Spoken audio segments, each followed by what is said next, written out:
बात करते हैं हम अनंत चतुर्दशी पर कि अनंत चतुर्दशी तिथि कब मनाई जाएगी।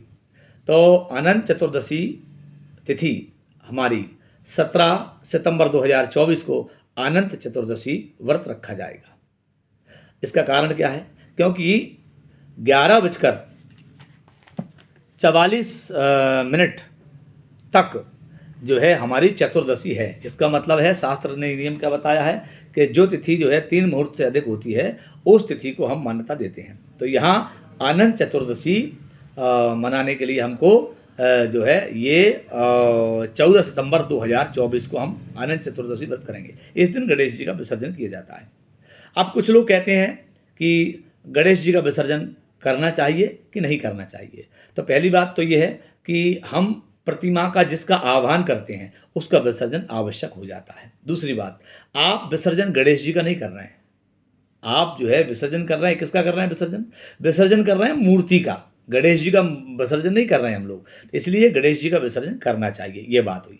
अब अनंत चतुर्दशी पर हम पूजन किसका करें? अनंत चतुर्दशी पर जो है पूजन होता है अनंत भगवान का। अब इसमें पूजन कैसे होता है? श्री हरि विष्णु का पूजन किया जाता है, एक बात। दूसरी बात, इसमें पूजन का सबसे बड़ा महत्व क्या बताया है कि इसमें अनंत बनाया जाता है, जिस अनंत में 14 गांठ होती हैं। 14 गांठें क्यों होती हैं? क्योंकि हमारे यहाँ जो है कहा गया है कि 3 लोक 14 भवन। 14 भवन का मतलब है 14 लोगों के स्वामी का जो है उसमें नाम लेकर के आप जब एक एक गठान लगाएंगे तो उसमें बोलेंगे ओम अनंताय नमः, ओम अनंताय नमः, और ऐसी 14 गठान है इस नाम को लेकर के आप लगाएंगे। तो 14 वैसे तो मैं आपको नाम भी बता दूं आपको 14 नाम कौन से हैं। अगर आप ओम अनंताय नमः नहीं बोल सकते हैं और आप भगवान का नाम लेकर अगर एक एक गठान लगाते हैं तो सबसे पहले आप गठान लगाएंगे तो किसका नाम लेंगे? ओम ऋषिकेशाय नमः। दूसरी गठान पर ओम पद्मनाभाय नमः। तीसरी पर ओम माधवाय नमः। और चौथी पर ओम वैकुंठाय नमः। पांचवी पर श्रीधराय नमः। और छठवीं पर त्रिविक्रमाय नमः। सातवीं पर मधुसूदनाय नमः। ओम इसके बाद 8वीं पर ओम वामनाय नमः। और 9वीं पर ओम केशवाय नमः। ओम इसके बाद जो है 10वीं पर ओम नारायणाय नमः। 11वीं पर ओम दामोदराय नमः।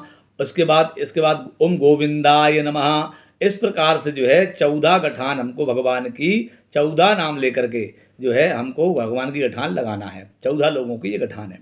गांठ लगाने के समय अगर ये नहीं कर सकते हैं तो ओम अनंताय नमः बोलकर भी आप गठान लगा सकते हैं। ये इसका हमारा पूजन का क्रम हुआ कि हम अनंत चतुर्दशी 17 तारीख को मनाएंगे। अब आती है बात इसकी कि श्राद्ध की पूर्णिमा कब पड़ेगी। तो श्राद्ध की पूर्णिमा भी 17 तारीख को ही पड़ना है, क्योंकि 11:44 पर हमारा अनंत चतुर्दशी पूर्ण हो रही है। क्योंकि श्राद्ध मध्याह्न काल में होना चाहिए, इसलिए 11:44 के बाद पूर्णिमा तिथि आ रही है, उस पूर्णिमा तिथि में आप पूर्णिमा का श्राद्ध करेंगे। नमस्कार, धन्यवाद, नमस्कार।